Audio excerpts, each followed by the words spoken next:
Amigos de Movimiento GT, tenemos poderosa entrevista por parte del presidente de Guatemala, Bernardo Arévalo, donde brinda detalles de las acciones que está tomando contra la jefa del Ministerio Público, Consuelo Porras, en su primer mes de gobierno. Sin más que decir, veamos y analicemos juntos este video. Recuerda que tú tienes la última palabra y tus comentarios son importantes para nosotros. Bueno, empecemos ya con los temas, y hay muchos que vamos a tratar, espero nos dé tiempo para ello. Presidente, ¿qué le dice a quienes lo estaban viendo a usted y al gobierno muy tibios a la hora de enfrentar a la fiscal general? Mire, nosotros siempre dijimos que lo que estábamos haciendo era estudiando cuáles eran las medidas que íbamos a tomar. Entendiendo que este es un tema serio, no de arrebatamientos, y que uno tiene que estar pensando en términos de intereses institucionales y no de efecto mediático. Es decir, usted dice que hay estrategia para ello. ¿Estrategia técnicamente para sacar del Ministerio Público a Consuelo Porras? Mire, la estrategia nuestra ahorita, nosotros el día de ayer lo hicimos claro. Estamos pidiendo que se le retire el antejuicio porque consideramos que la señora está incumpliendo sus deberes de una manera que lo que está poniendo en riesgo es la posibilidad de que el Ministerio Público funcione como una pieza dentro del gobierno de la República para garantizar el Estado de Derecho y la vigencia de la justicia y la lucha contra la corrupción y la impunidad en Guatemala. Tenemos que reconocer que quien está ahora a cargo del Ministerio Público es la misma persona que tiene que dar explicaciones al pueblo de Guatemala por qué en los últimos años hemos tenido una tragedia de corrupción y de impunidad, que es la misma persona que tiene que explicar por qué desde el Ministerio Público se condujo una campaña de persecución política para tratar de violentar el resultado electoral que los guatemaltecos libremente manifestaron el 25 de junio y el 20 de agosto.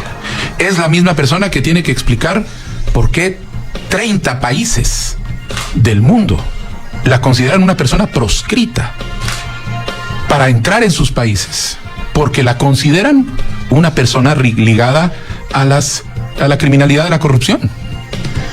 Y para nosotros, como gobierno, siempre hemos tenido claro que nosotros la opinión alrededor del Ministerio Público y de quienes el equipo que le encabeza, la hicimos clara durante la campaña.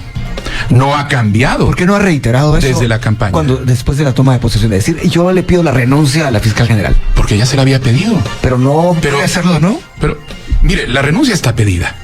Y eso lo tiene claro ella. Nuevamente, lo que tenemos que entender, nosotros ahí entramos y dijimos, este no es un problema personal. Este es un problema institucional. Comencemos estableciendo un proceso mediante el cual empezamos a hablar de las políticas que hay sobre ciertos temas que nos interesan.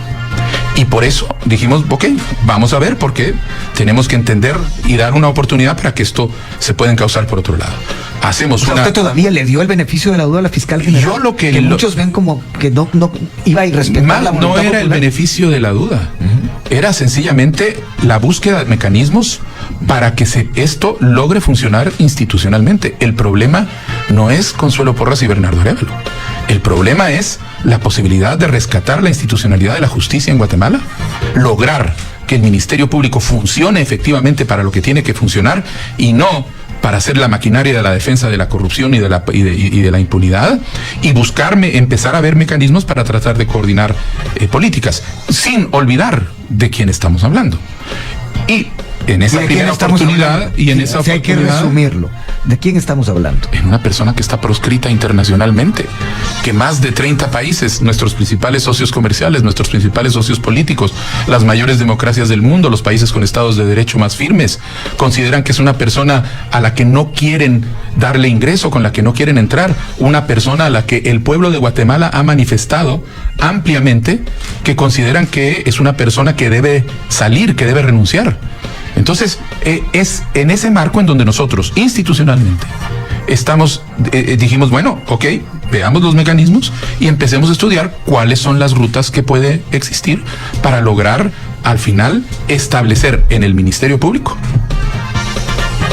una condición que permita sustituirla a ella para que el Ministerio Público retome su capacidad de ser el ente confiable para la conducción de la acción penal del Estado de Guatemala. Señor presidente, me piden ir a pausa, pero antes de, para no romper el tema, esta acción legal que se presenta, la solicitud de retiro de inmunidad hacia o contra la fiscal general, la misma semana en que se publican declaraciones de su secretario general, diciendo no estamos para pelearnos con la fiscal general, no estamos para peleas. ¿Cómo entender eso?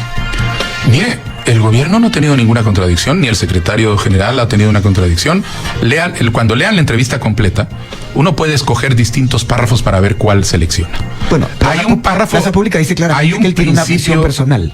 Hay un principio. Mire, el secretario general está actuando bajo instrucciones del presidente de la República. No está actuando como un agente libre. De la misma manera como el procurador general de la Nación está actuando por instrucciones del presidente de la República. O sea, no fue la política.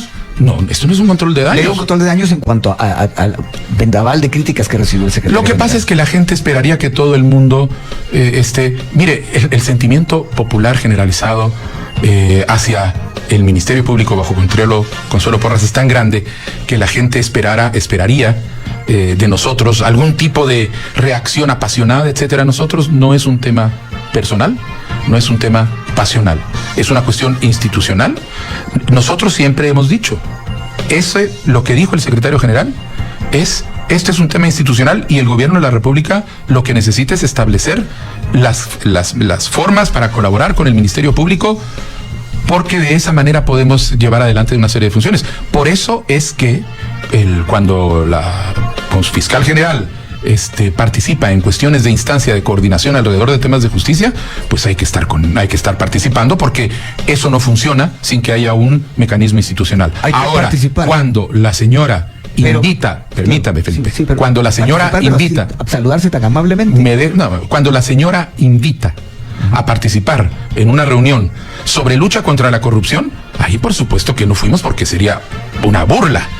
O sea, ¿cómo va a la decisión de Santiago Palomo de no ir? La decisión del presidente de la República que Francisco Jiménez fuera a las reuniones de coordinación con el Ministerio de Gobernación para temas de combate al crimen, etcétera. Y la decisión del presidente de la República de que Santiago Palomo no va a esa decisión. Son decisiones mías, Felipe. Yo estoy llevando a cabo esta estrategia, yo estoy llevando a cabo dirigiendo este esfuerzo, y lo hago de esta manera. Y ninguno de los miembros del gobierno ha entrado en contradicción, porque al final lo que tenemos que mantener es que el gobierno necesita trabajar con el Ministerio Público, porque es un ente institucional fundamental para el funcionamiento del aparato de justicia, y tenemos que recuperar la justicia. Ahora, si para eso tenemos que buscar una sustitución de Consuelo Porras, bueno, en eso hemos estado entrando ahora. Y esta es la primera de otras medidas que vamos a estar tomando alrededor de esta situación. Hablando de tomar, tiene usted un vaso de agua enfrente, presidente. Tome agua, porque hay que ir a la pausa. Regresamos. Ya estamos hablando a partir de la acción legal presentada ayer por el PGN, el Procurador General de la Nación, Julio Saavedra, solicitud de retiro de inmunidad a la fiscal general por posible incumplimiento de deberes. Señor presidente, ¿usted está consciente de que esta acción puede ser que no prospere, que no camine? ¿Está preparado para eso? Mire, nosotros estamos haciendo lo que debemos hacer en términos de nuestra responsabilidad política ante el pueblo de Guatemala para garantizar el funcionamiento de las instituciones y la lucha contra la corrupción, y estamos haciendo lo que podemos hacer en el marco del ordenamiento jurídico que existe. Nosotros estamos convencidos de la validez legal de nuestros argumentos. Y habrá visto usted, podrá usted preguntarle al equipo jurídico del gobierno, no tenemos ninguna duda, por eso nos hemos tomado tiempo haciendo el estudio, por eso no nos precipitamos ni salimos en declaraciones, porque no es por ahí por donde tiene que ir el tema. El tema tiene que ir en una consulta de tipo, en una acción de tipo legal. Ahora, el Ministerio Público ya dijo que no tiene sustento legal. El Ministerio Público es al que estamos acusando, de manera que por supuesto que el Ministerio Público va a decir que no. Ahora le corresponde a los órganos de justicia correspondientes. Tiene que ir a la Corte Suprema de Justicia, tiene que ir a la Corte de Constitucionalidad, tiene que ir al Congreso de la República. Esos son los órganos que ahora deberán empezar a manifestarse alrededor de eso. Estos órganos son los que le tienen que dar ahora al pueblo de Guatemala cuentas alrededor de qué manera van a estar actuando frente a esta actitud legalista de un ministerio público que usa las formas legales para pervertir la justicia. Bueno, ya que menciona esto, la fiscal general se está reuniendo con muchos funcionarios, mucha gente. Empecemos por la decena de jefes de bloque que convocó. Usted acaba de mencionar el Congreso. ¿Cómo ve esas reuniones? Bueno, no sé, pero las fotos con las que vi creo que explican muy bien con quién se está juntando. Y bueno, pues ellos solitos están ahí. Además, los diputados reciben a la señora fiscal general en atención a su función. Mire, yo creo que aquí no nos equivoquemos. Aquí no tenemos que empezar a pensar esto en términos personales. Tenemos que pensar esto en términos legales. No es un problema de fotos y si sale uno o no en la foto, etcétera. Es un problema de las posiciones y las decisiones legales que se toman en el momento oportuno alrededor de esa decisión. Bueno, pero recuerde en este caso que la fiscal general, lo que ha trascendido en estos días es que está siendo muy hábil políticamente. ¿Cómo lo ve usted? Mire, pues no sé, porque para mí, si fuera hábil políticamente, ya debería haber renunciado. Porque una persona que se enfrenta a un pueblo que la rechaza y que a lo que tiene que recurrir es estos legalismos de tipo espurio para tratar de mantenerse aferrada a un poder en el contexto de un Estado que está cambiando, me parece muy poco hábil. ¿Pero qué le parecería, o digamos, qué le ocurriría a Consuelo Porras si renuncia? Eso no sé, o sea, ahí, desde el punto de vista del gobierno, lo que nosotros necesitamos es que el Ministerio Público vuelva a ser un ente confiable para la reconstrucción del aparato de justicia, la vigencia del Estado de Derecho, la lucha contra la corrupción y contra la impunidad en el país. Presidente Arévalo, ¿usted cree que todavía hay gente que quiere moverle la silla, que quiere de alguna manera sacarlo del puesto, como en algún momento fue bastante evidente que no querían que tomara posesión?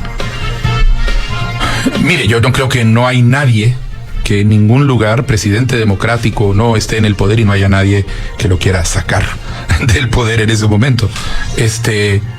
Yo creo que a mí lo importante no es pensar que haya alguien que me quiera mover la silla, sino entender que yo lo que he recibido es un mandato del pueblo para dirigir el gobierno a partir de un compromiso que hemos tomado contra la corrupción y por el desarrollo, y lo que me preocupa es mantener la confianza de ese pueblo, el apoyo de ese pueblo para poder seguir adelante en esta lucha. Pensaban que era imposible luchar contra el pacto de corruptos y contra toda esta estructura político-criminal. Pensaban que era ingenuo pensar que alguien iba a salirse de esa trama de intereses, de esa captura que había del Estado, de las instituciones de justicia, por esa combinación entre poder judicial espurio, persecución política, capacidad casi increíble de corrupción por los niveles de dinero que se manejan.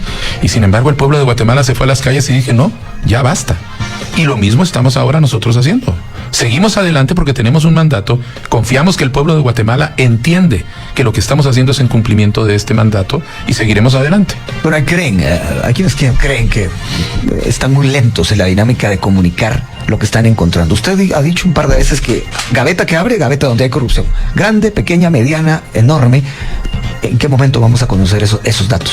Pues empezamos ya la semana pasada, ya se han empezado a presentar las primeras denuncias. Una cosa es encontrar los hechos y otra cosa es prepararlos de manera que tengan la solidez necesaria precisamente para poderlos ir a presentar a un ministerio público sobre el que no tenemos todavía razones para confiar demasiado y que entonces puedan seguir adelante. Ahorita los equipos están trabajando en cada ministerio, se están identificando casos y se están preparando casos y vamos a verlos venir en las próximas semanas porque Felipe, yo entiendo que hay mucha ansiedad alrededor de esto y que la gente quisiera ver que las cosas cambian de la noche a la mañana. Pero lo que ha pasado en Guatemala tiene un nivel de penetración tal dentro del Estado que va a tomar tiempo hacerlo. Esto no es una carrera de 100 metros planos y no se trata de salir en el primer mes de gobierno. Felipe, llevamos 6 semanas en el gobierno y la gente ya está pasando la factura porque van muy lento en la lucha contra la corrupción. Nosotros tenemos un compromiso en la lucha para trabajar datos de lo que están encontrando. A eso me refería. Pero ya empezamos. Ya tenemos las 2 primeras denuncias. Le puedo decir que vienen varias más que vienen detrás. Hay otras cosas que se están haciendo. O sea que eso está, la Comisión contra la Corrupción se instaló hace una semana, menos de una semana. ¿Correcto? Entonces, estamos trabajando. La lucha contra la corrupción no es una carrera de 100 metros plano, es una maratón. Y hay que ir claro, midiendo y avanzando con seguridad para que los logros que se vayan dando no sean revertibles, para que los casos que se presenten no sean desconocidos por errores en la precipitación con que se hicieron, porque había que sacarlos y que tuvieran un efecto mediático. Pero le han dejado a usted un campo minado, es lo que trasciende de muchos ministerios, que como usted decía, la gaveta que abren y ahí encuentran. ¿Le han dejado algo así como eso? ¿Usted lo percibe así o no?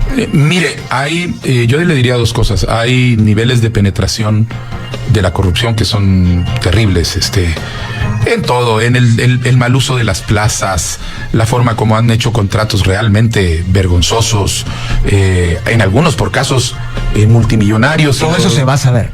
Todo eso se tiene que saber. Lo que no, Felipe, nosotros legalmente, si nos enteramos de algún delito, estamos obligados a denunciarlo. No es que nosotros estemos en persecución.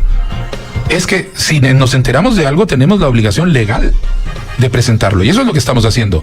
Ahora, tenemos la obligación, además, de prepararlo responsablemente para poder presentarlo. ¿Sirvió de algo la transición en ese sentido, presidente Arévalo? No, la transición fue un ejercicio mediático del gobierno saliente que quería crear una cortina de humo. En los documentos que se dieron en la transición, por supuesto que no había nada que pudiera indicar lo que está haciendo ahora. Hubo algunos ministerios, hay que decirlo, que sí dieron información importante, básica. No de corrupción, por supuesto. No, de corrupción nadie va a decir, mire, aquí están mis problemas de corrupción. Pero hay ministerios que sí pasaron información sustantiva, hay ministerios que no. Y hay ministerios que estamos encontrando cosas o secretarías, es decir, hay un poco de todo.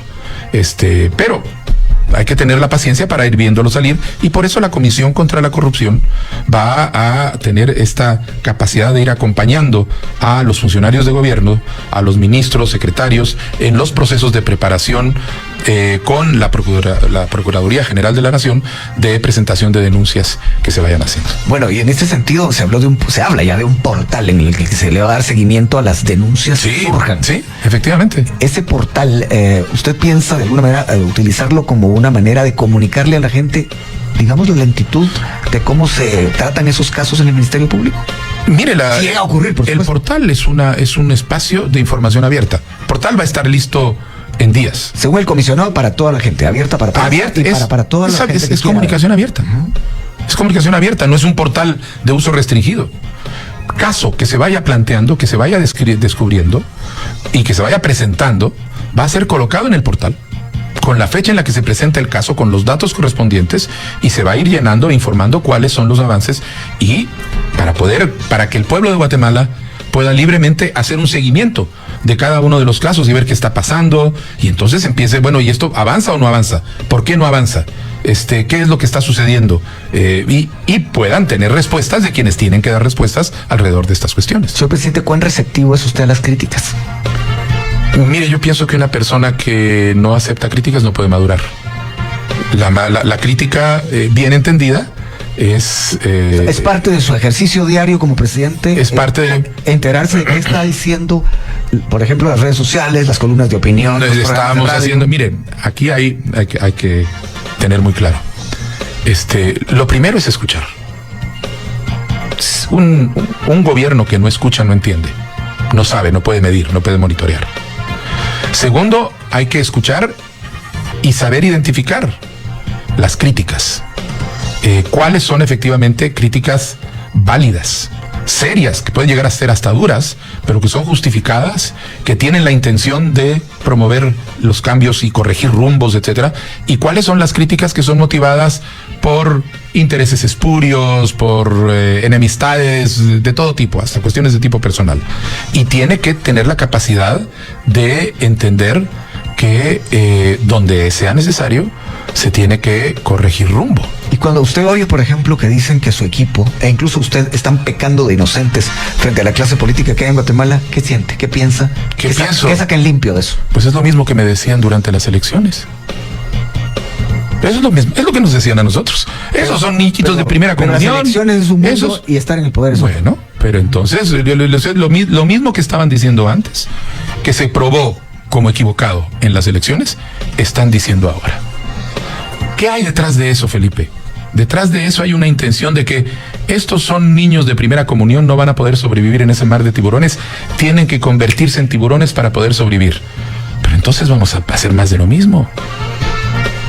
¿Qué es lo que quieren? Que nos volvamos en una clase política que con tal de sobrevivir empieza a convertir, a utilizar las mismas herramientas, las mismas cuestiones. El otro día ya andan sospechando de que nosotros estamos haciendo escucha y persecución política. Una instrucción fundamental es que nosotros no hacemos eso. Bueno, digamos, usted dice, si ustedes son un poquito más avesados en el tema político, usted dice que van a hacer más de lo mismo. Ahí hay opiniones y opiniones. Lo que la gente, en el sentido de que no se trata de que ustedes, digamos, pateen abajo de la mesa como se hacía antes, o como se supone que se hacía antes. Es la idea de que enfrenten a una clase política que es implacable y que es una clase política que no va a tener miramientos contra ustedes. ¿Ustedes están conscientes de eso? Sí, claro que sí. Nosotros sabemos que hay actores dentro de la clase política que lo que más quisieran es que nosotros desapareciéramos, porque lo que vinimos a hacer es a romperles un modelo de negocios. Lo tenemos clarísimo y estamos muy, muy conscientes de que de ahí no va a haber ningún intento de darnos... Le voy a poner un ejemplo, presidente. ¿Sí? Sus diputados en el tema Shirley Rivera, ¿sí? La diputada que fue presidenta del Congreso, y salen a defenderla, y la opinión casi general es que se les fue la mano y que no supieron medir esa defensa y que cayeron en una trampa. A eso le llamo yo, por ejemplo, candor, inocencia en la política. ¿Cómo lo ve usted? Yo primero tiene que preguntarle a ellas. Yo entiendo que fue una actitud de solidaridad, de sororidad alrededor de temas de género. Creo que, Felipe, también hay que tener cuidado en actuar políticamente simplemente para darle gusto a la necesidad de que haya alimento mediático para que las cosas sean más jugosas. Pero eso fue jugoso mediáticamente en contra de Semilla. Sí, por eso. Pero, a ver... O sea, no pudieron ser la acción hábiles política... hábiles políticamente hablando, digo, en ese sentido. Manejarlo mejor. No sé, habrá que preguntarle a ellas. Hay una cuestión de solidaridad de género. Ahora, ¿a usted le parece, Felipe, realmente balanceado empezar a buscarle ese tipo de cuestiones para empezar a calificar una acción de gobierno? La pregunta va por el lado de si ustedes, como gobierno, como equipo liderado por usted, no están demasiado confiados en que pueden con una clase política que está dispuesta a todo. Por ahí va la pregunta. Pues nosotros no estamos confiados en nada, nos estamos preparando y eso es lo que estamos demostrando. Pensaban que no íbamos a ganar las elecciones, la ganamos. Pensábamos que íbamos a quedar aislados en el Congreso. Tenemos problemas ahora porque ya que esperamos que se resuelvan con los derechos que tienen nuestros diputados, y tenemos una oposición con la que se puede, una junta con la que se puede trabajar. Pensaban que no íbamos a asumimos.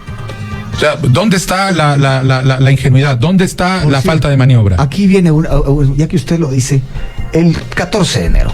El 14 de enero, si no hay una maniobra audaz de los mismos diputados, se puede decir, tal vez usted no hubiera tomado posesión. ¿Está de acuerdo con eso? Bueno, ¿y? Entonces, usted mismo se está contradiciendo la pregunta. No. Nos están diciendo que somos audaces, que somos ingenuos, y yo le pregunto, ¿cuáles son los resultados hasta el día de hoy que le hacen pensar que nosotros, como proyecto político, no hemos sido efectivos en lo que estamos haciendo? Quiero reiterar la pregunta. Si no hubiera sido por esa acción que muchos vieron audaz de los diputados y de otros diputados, ¿usted hubiera tomado posesión, presidente? Mire, la acción fue lo que hizo que tomáramos posesión y tomáramos eso, no hay ninguna duda. Son dos hechos diferentes, por eso le digo. Uno visto de esa manera y el otro visto de la otra. Lo único es que tengo la pausa. Felipe, usted disocia, porque usa uno cuando quiere y otro cuando no. Habla del tema de Shirley Rivera, que no tiene nada que ver, para hacer una cuestión general, y luego usa otro ejemplo de eso para decir, bueno, pero eso no tiene nada que ver con lo que ustedes están haciendo. En general, presidente... Felipe, integre la información. Por eso le digo, mire, vamos a ordenarla. La idea es que usted nos conteste estas preguntas que a mucha gente se hace. Y, en realidad, usted puede notar, si usted lee los periódicos, si usted sigue las columnas de opinión, si usted sigue los programas de radio, que mucha gente dice, sí, no están prestando atención a lo que les puede venir. Usted dice que hay estrategia. Hay dos casos contrastantes, yo mismo se lo dije. El del 14 de enero y el caso de Shirley Rivera, que muchos vieron como que los diputados cayeron en una trampa. Son dos hechos aislados, dos hechos diferentes. No es disociar la información, es solamente preguntarle si ustedes están claros en que hay muchas críticas en cuanto a inocencia política.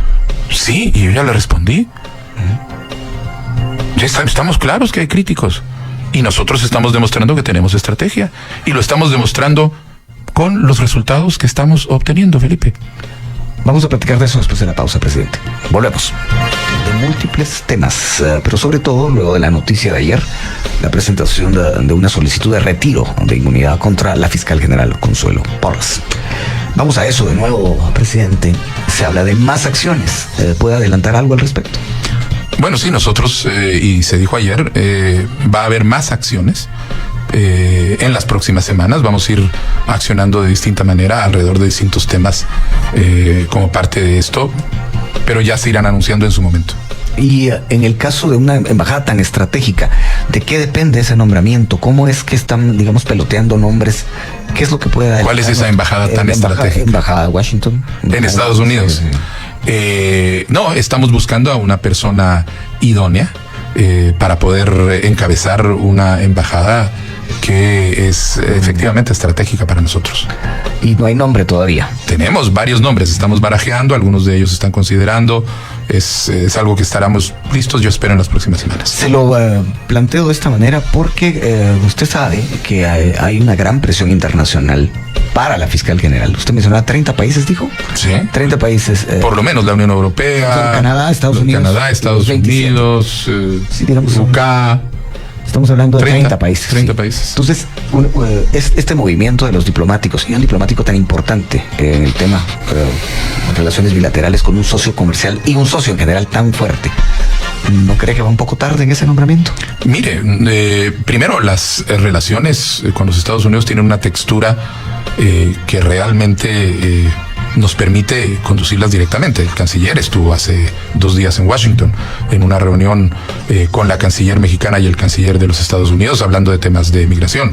Hemos tenido visitas constantes de funcionarios norteamericanos. Es una textura de relaciones que se maneja de manera muy directa, de manera que nosotros... Y hay un viaje que está... hay un viaje, tenemos una invitación a un viaje oficial que estamos por definir fechas próximamente. Yo espero que ya para ese momento llevemos la solicitud de beneplácito para el embajador que se hará a cargo del tema. Pero no estamos apurándonos a hacer ese nombramiento porque estamos buscando, como le dije, a la persona idónea. Estamos hablando con distintas personas y estamos esperando que haya una decisión pronto. Trascendió que cuando usted estaba armando su gabinete, doctor Arévalo, había gente a la que usted le proponía y le decía no. Y le dijo mucha gente no. Se supone que por el miedo a que pudiera haber algún tipo de persecución hacia ella. ¿Es cierto eso? Es cierto. Hay gente que sencillamente,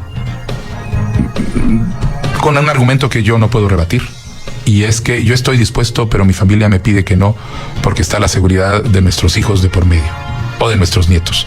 Gente a la que se le invitó a entrar a un gobierno en posiciones que a veces son difíciles en términos de la lucha contra la corrupción, y la conciencia de que eso puede implicar un peligro para la seguridad de sus familias los hizo declinar.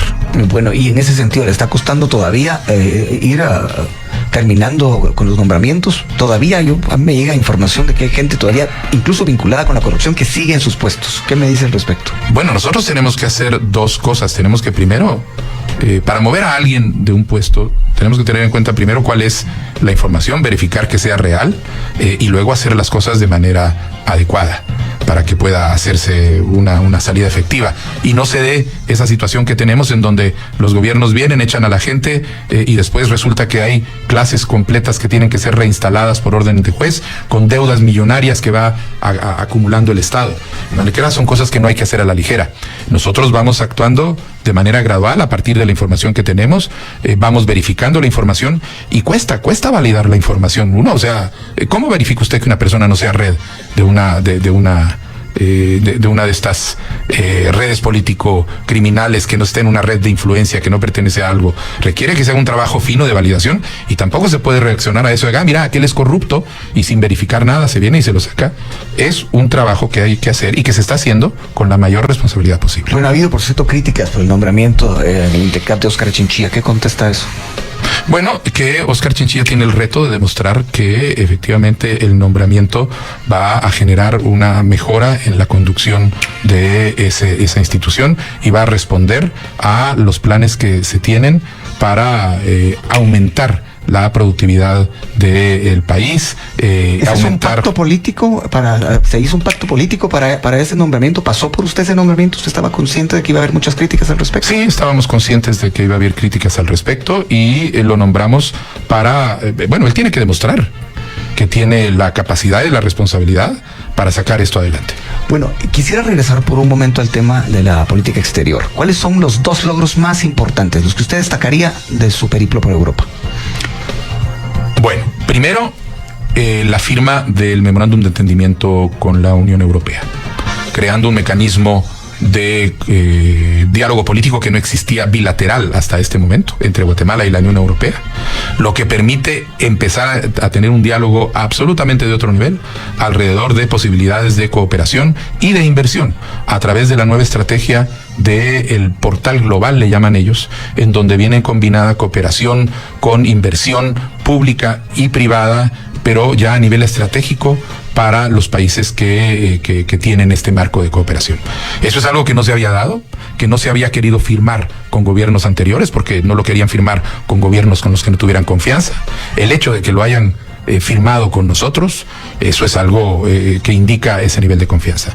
Segundo, muy concreto, en Francia hemos solicitado que la Agencia Francesa para el Desarrollo abra una línea para cooperación con Guatemala, un programa de cooperación con Guatemala, que esperamos que sea respondida positivamente. En Francia mismo tuvimos reuniones con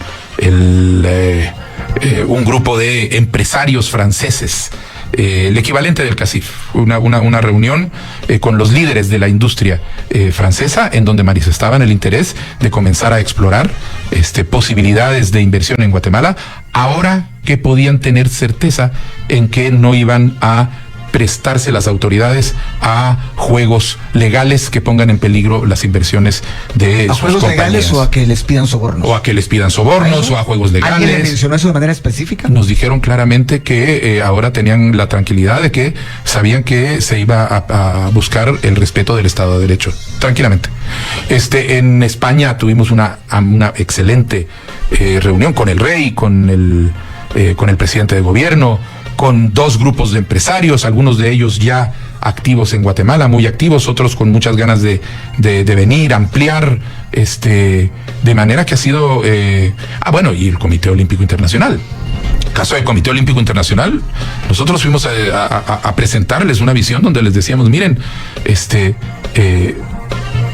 tenemos que tratar de buscar una medida que permita que los atletas guatemaltecos participen en las Olimpiadas plenamente, con himno, con su bandera, para poder estar, no pasar esa situación cruel para ellos y para los guatemaltecos en general, de tener que ver que quienes se han esforzado toda una vida y logran premiar este esfuerzo con una medalla, no pueden escuchar su himno ni ver su bandera por un problema de corrupción que se está dando entre autoridades del Comité Olímpico. Todo parece indicar que se empeoró después de su viaje con las decisiones de las autoridades actuales. En ese sentido, los Juegos Olímpicos están a la vuelta de la esquina.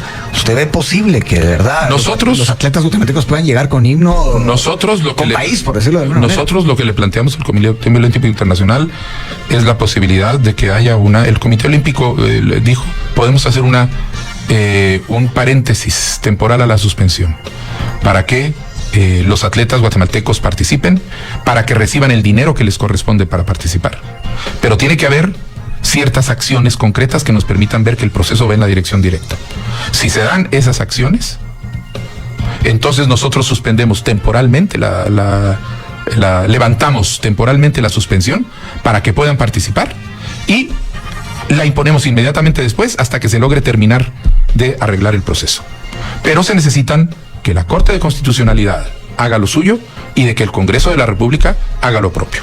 Si eso sucede en las próximas semanas, el Comité Olímpico hicimos un cálculo con el presidente Bach de que daría tiempo para trasladar los fondos que corresponden para la capacitación de los atletas y podrían llegar a participar. Pero necesitamos que esos actos se den. Y por supuesto, si hay actores como los que están ahora que van a empezar a tratar todavía de complicar más el tema, no va a salir. Pero en estos momentos está en mano de la Corte de Constitucionalidad y del Congreso de la República que podamos tener mayores probabilidades de llegar. Yo no tengo incidencia directa. El deporte es autónomo. Es un tema que depende del Congreso y de la Corte de Constitucionalidad. Pero lo que sí logramos es esa posibilidad de un levantamiento temporal de la suspensión para que se logre participar. Ahora le corresponde a los otros actores hacer lo propio. Momento de la pausa. Regresamos pronto en la entrevista hoy aquí en la primera hora del presidente Bernardo Arévalo.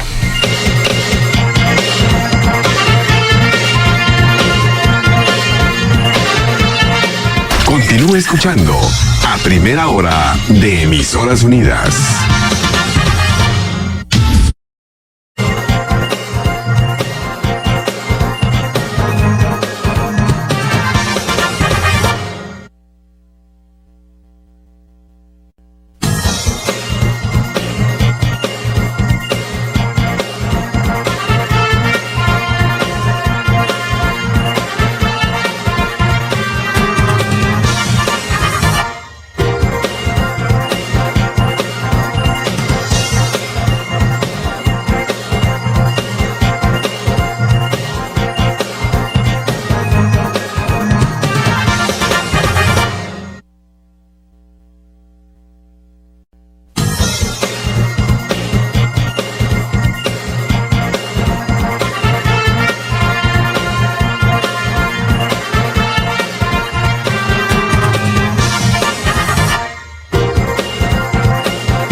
Escuchando Emisoras Unidas 89.7, primera en noticias, primera en deportes. Por Emisoras Unidas está escuchando a primera hora.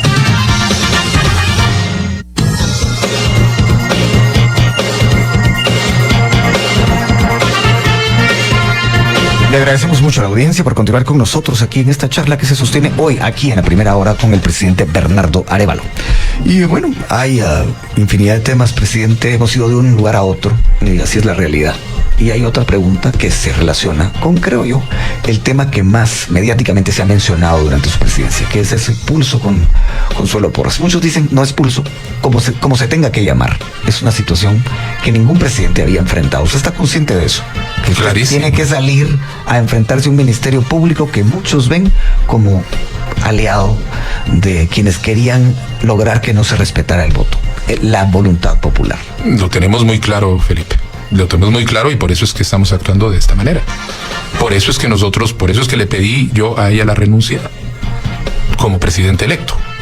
Por eso es que, ante la vista de la absoluta imposibilidad de tener una cooperación básica, estamos ahora empezando con los procedimientos que esperamos nos permitan sustituirla. ¿Qué hubiese ocurrido si la fiscal se hubiera quedado en esa reunión de la que salió rápido, 12 minutos después? Bueno, hubiéramos podido empezar a establecer hasta qué punto existían posibilidades de recuperar el trabajo institucional, la colaboración institucional, tener otro tipo de diálogo, inclusive en algún momento plantear, mire, y usted está pensando o no continuar y por qué y en estas cosas, pero en todo caso esas son hipótesis, no podemos saber qué hubiera pasado, lo que sabemos es lo que pasó y lo que estamos haciendo es actuando sobre esos hechos. ¿Le sorprendió que se levantara y se fuera? ¿O de alguna manera era un escenario que usted, alguien le dijo, esto puede pasar?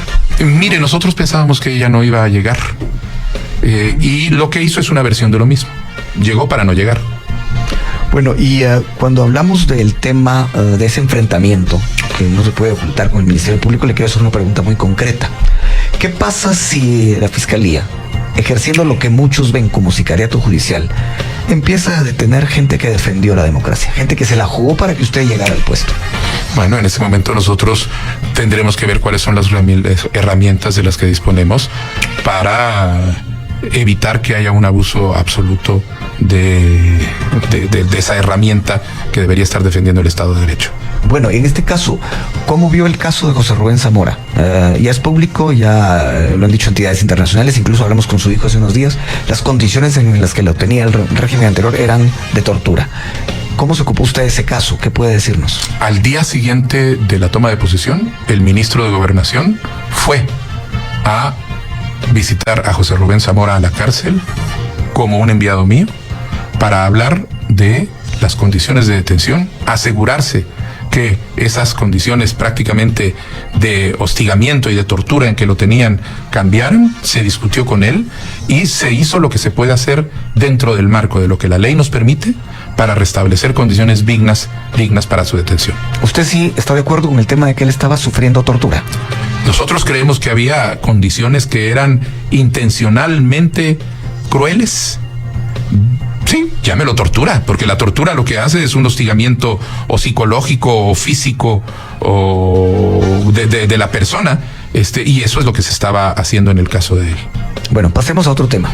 Hay también muchos analistas que ven venir una verdadera tormenta para usted en el tema de los gobernadores. ¿Qué me dice al respecto? Mire, en el tema de los gobernadores, nosotros estamos entrando en un marco legal que ya existe y en un marco de una política real que ha cooptado las instancias legales. Y en ese marco tenemos que operar para poder salir adelante. A mí la ley me obliga a escoger gobernadores de ternas que son escogidas por los representantes no gubernamentales de los consejos departamentales de desarrollo. Para nadie es noticia de que dentro de estos consejos departamentales de desarrollo han logrado penetrar en distinta medida y en distintos lugares estas redes de corrupción. Y que ha sido el nombramiento de gobernadores, el nombramiento de funcionarios ligados al funcionamiento de los consejos, todo lo que tiene que ver con el proceso de autorización de contratos, que eso está mediado por estas redes político-criminales. O sea, para usted no es sorpresa que se sepa que se está moviendo dinero para que llegara a la terna. No, pero ninguna sorpresa. Lo que nosotros hicimos es precisamente ver el marco legal existente y decir, ¿qué podemos hacer para lograr que esto se transparente más y se mitigue más? Y entonces lo que hicimos fue hacer un reglamento, primero, que homogeniza las normas, porque hasta este momento había el CODE de Alta Verapaz, sacaba una norma, un reglamento para presentación que es distinto del CODE de Santa Rosa, que tal vez había uno que ni siquiera sacaba, que podía ser el de otro departamento, y había una situación. Nosotros primero creamos reglas para todos. Segundo, lo que creamos es un mecanismo público de invitación, porque le dijimos a toda persona que quiera concursar que por favor aplique, para evitar que se dé lo que sucede, que las aplicaciones vienen siempre de los mismos de siempre, de los mismos grupos cooptados. Que así resultó siendo, al final de cuentas. Pues no, porque ahí, perdón, Felipe, pero en el caso del departamento de Guatemala hubo más de 200 aplicaciones. Hay departamentos donde hubo 100 aplicaciones de sociedad civil, de gente que no tiene nada que ver. ¿Qué va a hacer cuando en la terna no haya nada? Cuando en la terna no haya nada, no la voy a aceptar. La ley me lo permite. Yo tengo una... ¿Va a pedir una nueva terna? Voy a pedir una nueva terna. Yo tengo la Acciones responsabilidad. legales puede haber de por medio según los expertos. No me aceptaron la terna, meto una acción legal y eso Pues se bueno, vuelve la de nunca acabar. ¿Están Pues, conscientes de eso? Estoy consciente de eso. Pero si estos grupos político-criminales creen que tienen cooptado todo de manera que pueden lograr que condicionar al gobierno a que nombre a gente indecente a ser gobernadores porque de esa manera van a mantener el control, están muy equivocados. Yo tengo una responsabilidad ante el pueblo de Guatemala de escoger representantes del gobierno en los territorios, en los departamentos que efectivamente representen lo que este gobierno significa y propone. Lo tengo que hacer si fuera una representación que pudiera ser yo libremente y personal, sería otra historia. Tengo que someterme a lo que establece la ley. Pero entonces por eso se ha creado ese mecanismo que ha permitido que haya como nunca antes participación de la sociedad civil. El número de candidatos que hubo en cada caso fue enorme. Y la sociedad civil ha hecho en muchos casos presión sobre sus supuestos representantes en los consejos departamentales alrededor del tema. En algunos casos ha habido denuncias. Por supuesto que eso causa molestias a algunos, etcétera, pero es la única forma de operar en el marco de un procedimiento legal que ya está establecido. Es decir, usted no ve venir un vendaval ahí, un problema, un asunto de ingobernabilidad. Lo tiene previsto, según lo que me está diciendo. Mire, ingobernabilidad no creo que venga. Lo que va a haber, que va a haber controversia, por supuesto que va a haber controversia. Si hubo un lugar donde estos grupos pensaron que cooptando a todo el mundo y poniendo a 3 de lo mismo en la primera terna ya estaban condicionando, se van a encontrar que no. Y eso por supuesto que va a generar controversia y va a generar propuesta. Pero es la responsabilidad del gobierno de la República el garantizar que haya gente decente en esos puestos. Hablando de esto, además de lo mismo, durante su viaje en Europa, trascendió mucho el tema del narcotráfico, de que es un problema muy grande para la región, específicamente para Guatemala. ¿Qué es lo que usted ve venir en ese sentido? ¿Hay algo que usted esté preparando con el gobierno de Estados Unidos que vaya a ser diferente en el sentido de la lucha contra el narcotráfico? Bueno, nosotros estamos preparando a nivel regional con el gobierno de los Estados Unidos, con el gobierno mexicano. Tenemos una serie de conversaciones y con otros gobiernos que están involucrados alrededor de marcos regionales de seguridad para atender el tema del narcotráfico. Primero, porque es un problema transnacional y tenemos que entenderlo desde esa perspectiva. Segundo, porque requiere un esfuerzo colaborativo para poder atenderlo. Y nosotros, desde nuestra parte, estamos haciendo, por medio del Ministerio de Gobernación y el Ministerio de la Defensa, las medidas de reorganización necesarias para aumentar los niveles de seguridad que tenemos frente a esa problemática. Estamos, hace poco, 3 semanas, hubo una visita conjunta del ministro de la Defensa y el ministro de Gobernación a la frontera con México en el marco de un proceso de reforzamiento y de redespliegue de fuerzas en el área fronteriza. Se ha puesto mucha atención a el tema de trabajo de inteligencia para lograr más efectividad en la captura de trasiegos y de hecho pues estamos viendo que ha habido capturas significativas, algunas de las más grandes, de más de 1 tonelada, 1,5 toneladas de cocaína que han sido descubiertas creo que hace 2 días, en los puertos hace 10 días, es decir, son medidas que se están haciendo y que van avanzando porque son parte de una estrategia general. ¿Y la influencia política del narcotráfico, cómo la ve en este momento en Guatemala? Bueno, todos sabemos que el narcotráfico tiene una influencia tal que ha logrado colocar e influenciar al gobierno en todos sus niveles, a nivel local, a nivel del Congreso de la República, a nivel del gobierno central, a nivel de juzgados, de que ha habido funcionarios de seguridad implicados en temas de narcotráfico. Es decir, el narcotráfico es un problema ya no únicamente de criminalidad, sino es un problema de sobrevivencia política del Estado de Derecho. Y como tal tiene que ser entendido. Estado de Derecho. Presidente Arevalo, ¿usted espera más ataques en contra suya y en contra de gente cercana a usted que provengan del Ministerio Público? Pues, mire, no me sorprendería. Vamos a ver, yo tampoco tengo una bolita mágica. Lo que queda claro es que ellos tienen claro cuál es nuestra posición. Ojalá que entendieran que el pueblo de Guatemala les dio un rechazo total, que tienen que salir para permitir que se siga reconstituyendo la institucionalidad del Estado y garantizando la vigencia del Estado de Derecho. Y bueno, seguiremos adelante en nuestros esfuerzos. Otros temas, tomando en cuenta que nos quedan pocos minutos. Declaración patrimonial. Tendría que estar lista el 23 de febrero. ¿Cómo va con eso? Ya fue presentada. Ahora lo que tengo que hacer es presentarla públicamente, que lo haré en estos días porque lo que estamos haciendo es haciendo un formato. Digamos, el formato de la Contraloría es un formato muy específico y lo que se necesita es presentar balances, etcétera. Eso es lo que estamos haciendo. Sueldo. Usted dijo que se lo iba a bajar. Sí, me lo voy a bajar. Mire, aquí voy a tener que tomar una decisión porque mi intención era hacerlo en el marco de un proceso de ajuste salarial dentro de las altas posiciones del Estado. Ahora resulta que el problema es más complicado de lo que pensábamos porque hay una serie de cuestiones legales que hay que atender. Y estamos tratando de ver si logramos resolverlo para sacar esto como marco de un paquete. Pero si en las próximas semanas o un paquete que podría incluir gente que gane más, según lo que pude entender en un momento dado. Es que tenemos distancias de a veces de más del 100% entre salarios en la misma posición. Tenemos ministros que ganan, por darle un ejemplo, 30,000 y ministros que ganan el doble. Y es una situación que tiene distintos orígenes. Estamos viendo corregir el tema de las cuándo puede o no un funcionario de Estado recibir una dieta por participar en una función que es de Estado y en realidad no debe. Entonces estamos viendo un paquete general para corregir una serie de cuestiones.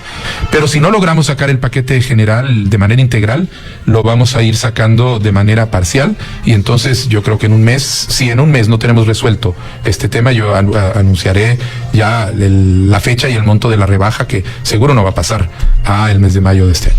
Presidente, ¿tiene usted contemplado en un plazo corto o en algún momento tener un vocero?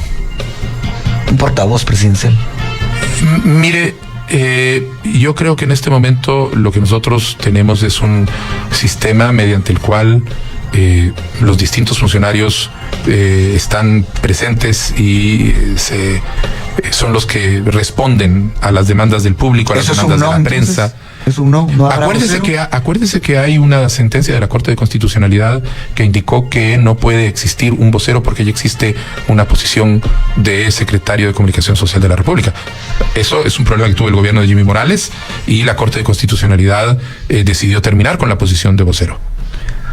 Y en ese caso, el secretario no podría ser su vocero, por ejemplo. Ya que usted menciona que hay un problema ilegal, solo creo que es algo que todos los presidentes deben tener o tienen. Joe Biden tiene quien sale a hablar por él. Mire, en este momento estamos viendo cuál es, no hemos identificado la necesidad de tener una persona que salga a hablar por el presidente, porque por el presidente habla el gabinete de la República. Una pregunta que me voy a robar un minuto más. Hoy es 1 de marzo, ya no hay seguro escolar. ¿Cuál fue la razón principal de no renovarlo? No, a ver, permítame corregirlo. Sí hay seguro escolar, porque lo que hicimos fue trasladar los servicios que estaban siendo dados por ese contrato espurio a el Ministerio de Salud. Perdón, se trasladó con todo respeto, en aras de no confundir a la gente. Estoy hablando de ese seguro escolar que dejó de tener vigencia hoy. Esto pasó al Ministerio de Salud, entiendo, pero para que quede claro, es a ese al que me refiero. Sí, esa es el que le estoy diciendo. O sea, el seguro fue ¿qué es lo que cancelamos? Es el contrato con una empresa proveedora para dar esos servicios que estaban estipulados en un contrato. ¿Por qué lo hicieron? Telemedicina. ¿Cuál es la razón? Porque era un contrato lesivo, espurio. Cuando empezamos a ver no había ninguna justificación, y era una cuestión totalmente innecesaria porque le corresponde al Estado dar el servicio. Entonces estamos de acuerdo que no se renovó ese seguro escolar. No, pero si lo cancelamos, Felipe, ¿cómo no voy a estar de acuerdo? Yo cancelé ese contrato. La ministra de Educación no lo renovó y en su lugar acabamos de firmar un acuerdo en donde establece el mecanismo mediante el cual se garantiza que los mismos servicios estarán siendo prestados por el Ministerio de Salud, que ya se ha preparado para hacerlo, dando el mismo mecanismo de telemedicina, de referencia a clínicas. No va a quedar, digamos, vacío eso. Las personas pero la corrupción que había en ese contrato, ¿puede darnos un grandes rasgos? ¿Qué era lo espurio de ese contrato? Mira, había una sobrevaloración, el intercambio entre el valor de lo pagado y lo recibido era enorme. Había un tema de intermediación, o sea, lo que realmente recibía la compañía también era una fracción de lo que se cobraba, porque en las intermediaciones de aseguradoras se quedaba mucho dinero. Entonces era absolutamente un mecanismo de corrupción. Por eso terminamos con él inmediatamente. Bueno, presidente, parte final de esta charla. Le voy a hacer una pregunta ya más personal. ¿Cómo está manejando las adulaciones, las lisonjas? ¿Está usted consciente que alrededor suyo habrá mucha gente que le retire la silla, que quiera quedar bien con usted? Mire, Marco Aurelio, en sus reflexiones, tiene una máxima que no recuerdo exactamente, y era que toda persona que está en una posición de poder tiene que tener, de un lado le van a estar diciendo eres perfecto, eres divino, etcétera, y del otro lado tiene que tener a una persona que le dice eres humano, te vas a morir, eres terreno, no eres perfecto. Entonces yo estoy consciente de que soy un ser humano, consciente de que los seres humanos cometemos errores, consciente de que nadie es perfecto, consciente de que además los sistemas políticos no deben depender de personas, sino deben depender de sistemas, y que esa es la manera como yo intento conducirme. ¿Tiene en su equipo gente que le dice, no, presidente, eso no es así, no, presidente, está equivocado? Sí, tengo, más de los que necesito, dicen algunos, pero tengo. ¿Más de los que necesita? Dicen algunos, pero tengo. Bueno, presidente, esta es la última. La última, se suponía que esta era la última, o sea que... Siempre hay una última después de la última. Es una frase de primera hora. Siempre hay una última después de la última. El tema de Consuelo Porras, ¿cuál es el próximo paso, si usted puede adelantarnos? No lo puedo adelantar porque no sería lógico que yo estuviera revelando partes de una estrategia. ¿Pero sí es un asunto legal el que viene? Sí, hay algunos asuntos, sí, son asuntos legales, claro que sí. Pues, presidente, gracias por haber estado hoy aquí en la primera De nada, hora. Luis Felipe. Bueno, momento de la pausa, volvemos. Este es el video, espero que les haya gustado. Recuerden dejar en nuestros videos tu poderoso me gusta, ya que es una motivación para llevarte más contenido. Suscríbete, activa las notificaciones, comparte en tus redes sociales favoritas con tus familiares y amigos. Recuerda que tú tienes la última palabra, tus comentarios es importante para nosotros. Nos vemos en el siguiente video. Adiós.